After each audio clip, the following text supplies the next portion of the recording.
Assalamualaikum warahmatullahi wabarakatuh. Salam sejahtera untuk kita semua, Bapak Ibu calon guru profesional. Pada kesempatan kali ini, kami akan mempresentasikan topik 3 bagian demonstrasi kontekstual dengan tema penerapan strategi discovery learning pada pembelajaran berdiferensiasi. Presentasi kali ini akan dipaparkan oleh Nisa Amalia Fitriani, Novalin Habibah, Putri Rizkiatul, Qoyimatul Mufidah, dan Trimianti. Sebelum kita membahas penerapan discovery learning pada pembelajaran berdiferensiasi, mari kita ingat kembali tentang pembelajaran berdiferensiasi. Pembelajaran berdiferensiasi merupakan pendekatan yang menyesuaikan materi, metode, dan penilaian belajar agar sesuai dengan kebutuhan dan karakteristik belajar unik dari setiap siswanya. Discovery Learning. Gruner, seorang tokoh ahli psikologi, belajar kognitif, dan tokoh perkembangan kognitif, mengatakan bahwa teori belajar penemuan atau discovery learning adalah proses di mana siswa dapat memahami makna, konsep, dan hubungan melalui proses intuisi, sampai pada akhirnya dapat menemukan suatu kesimpulan yang disesuaikan dengan perkembangan kognitif siswa.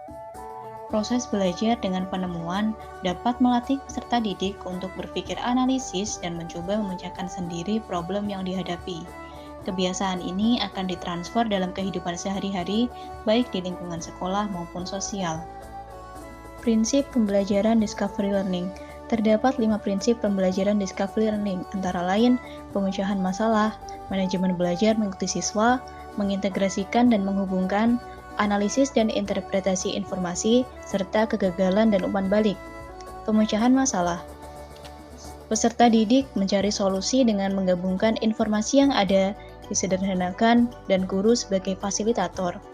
Manajemen belajar mengikuti siswa. Mengizinkan peserta didik untuk bekerja sendiri atau dengan orang lain. Dalam discovery learning, peserta belajar dengan kecepatannya masing-masing. Mengintegrasikan dan menghubungkan. Peserta didik akan terlatih untuk menghubungkan informasi yang dimilikinya dengan pengetahuan baru atau teori belajar terhadap hasil belajar. Analisis dan interpretasi informasi. Strategi yang ada dalam model pembelajaran ini menekankan bahwa peserta didik pada hakikatnya belajar untuk menganalisis dan menafsirkan informasi atau konsep yang diperoleh, alih-alih menghafal jawaban atau bahan ajar dari berbagai sumber. Kegagalan dan umpan balik. Discovery learning tidak berfokus pada menemukan hasil akhir yang tepat, tetapi hal-hal baru yang bisa ditemukan dalam prosesnya. Adapun sintak model pembelajaran discovery learning. Terdapat 5 sintak model pembelajaran discovery learning. Yang pertama, stimulation atau pemberian rangsangan atau stimulus. Yang kedua, problem statement atau identifikasi masalah atau pernyataan. Yang ketiga, data collection atau pengumpulan data. Yang keempat, data processing atau pengolahan data. Dan yang kelima, verification atau pembuktian. Mengapa memilih strategi discovery learning dalam pembelajaran berdiferensiasi? Model discovery learning dapat diterapkan dalam pembelajaran berdiferensiasi. Pembelajaran berdiferensiasi adalah pendekatan di mana guru merancang dan menyampaikan materi pembelajaran dengan mempertimbangkan perbedaan individual di antara siswa. Dengan menerapkan model discovery learning dalam konteks pembelajaran berdiferensiasi, guru dapat mengakomodasi gaya belajar, tingkat keterampilan, dan kebutuhan individu siswa. Adapun beberapa cara discovery learning dapat diintegrasikan ke dalam pembelajaran berdiferensiasi. Yang pertama, berdasarkan tingkat kesulitan yang berbeda. Guru dapat memberikan tugas atau proyek penemuan dengan tingkat kesulitan yang bervariasi sesuai dengan kebutuhan peserta didik. Yang kedua adalah pilihan proyek, di mana memberikan pilihan proyek atau topik penelitian kepada peserta didik memungkinkan untuk mengeksplorasi area yang menarik dan relevan bagi mereka. Yang ketiga adalah bantuan dan dukungan tambahan. Peserta didik yang membutuhkan bantuan ekstra atau dukungan tambahan dapat diberikan panduan lebih terstruktur atau sumber daya tambahan untuk membantu mereka dalam proses penemuan. Guru dapat memberikan panduan sesuai dengan tingkat pemahaman dan kebutuhan peserta didik. Kelebihan dalam penerapan model pembelajaran discovery learning. Yang pertama, membantu peserta didik untuk memperbaiki dan meningkatkan keterampilan dan proses kognitif. Yang kedua, memungkinkan peserta didik berkembang dengan cepat dan sesuai dengan kecepatannya sendiri. Yang ketiga, meningkatkan tingkat penghargaan pada peserta didik. Yang keempat, membantu peserta didik menghilangkan keraguan-raguan karena mengarah pada kebenaran yang final dan tentunya atau pasti.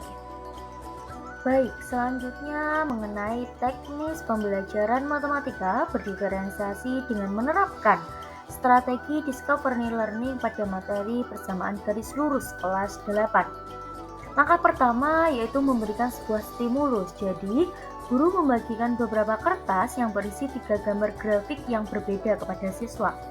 Kertas yang diberikan akan dibedakan menjadi 2 kategori sesuai dengan minat siswa. Ini merupakan diferensiasi konten. Siswa diminta untuk mengamati. Kertas yang pertama yaitu terkait minat seni. Grafik pertama merupakan grafik yang mempresentasikan pertumbuhan instalasi seni cahaya sepanjang waktu. Kemudian grafik yang kedua merupakan grafik yang mempresentasikan pola mosaik atau desain lantai. Adapun grafik yang ketiga merupakan grafik yang mempresentasikan pola pergerakan instalasi seni kinestetik seiring waktu. Itu adalah kertas yang pertama. Adapun kertas yang kedua, yaitu grafik pertama, ini mengenai tentang minat olahraga.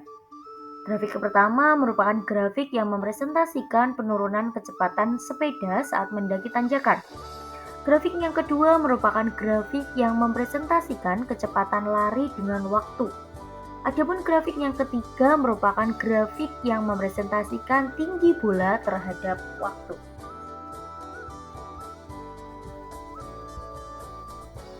Baik, adapun contohnya yaitu sebagai berikut. Ini ada 3 contoh, mari diamati secara bersama-sama. Langkah selanjutnya yaitu mengidentifikasi pernyataan. Siswa mengajukan pernyataan atau rumusan masalah terkait ciri-ciri persamaan garis lurus dilihat dari hubungan antara persamaan dengan grafiknya. Langkah selanjutnya adalah pengumpulan data. Pertama, guru menempatkan siswa ke dalam kelompok. Guru membagikan LKS 1 berisi beberapa persamaan pada nomor 1, 2, dan 3. Siswa berdiskusi untuk menyelesaikan LKS 1 dengan cara guru mengamati siswa ketika berdiskusi dan sesekali bertanya, bagaimana itu bisa terjadi? Atau, mengapa demikian? Berikut merupakan lembar kerja siswa dari halaman 2, 3, dan 4. Langkah yang keempat adalah pengolahan data. Siswa melakukan pengolahan data untuk menentukan ciri-ciri persamaan garis lurus. Langkah kelima yaitu pembuktian. Melalui LKS 1, nomor 4, siswa melakukan pembuktian mana di antara kedua pernyataan yang merupakan contoh persamaan garis lurus. Langkah terakhir yaitu penampilan kesimpulan. Siswa menuliskan kesimpulan ciri-ciri persamaan garis lurus. Guru meminta siswa untuk menempel hasil pekerjaannya, yaitu LKS nomor 1-4 di dinding kelas. Guru mengatur jarak antara kelompok agar tidak berdekatan. Guru meminta siswa untuk window shopping. Guru mengarahkan setiap kelompok untuk mengunjungi kelompok 1. Salah satu siswa di kelompok 1 melakukan presentasi kelompok lainnya, memberikan tanggapan. Setelah selesai, guru mengarahkan siswa untuk mengunjungi hasil pekerjaan kelompok lainnya sampai selesai. Berikut beberapa referensi yang kami gunakan untuk memaparkan presentasi ini. Sekian, semoga bermanfaat. Salam semangat! Salam guru profesional untuk pendidikan Indonesia lebih maju. Wassalamualaikum warahmatullahi wabarakatuh.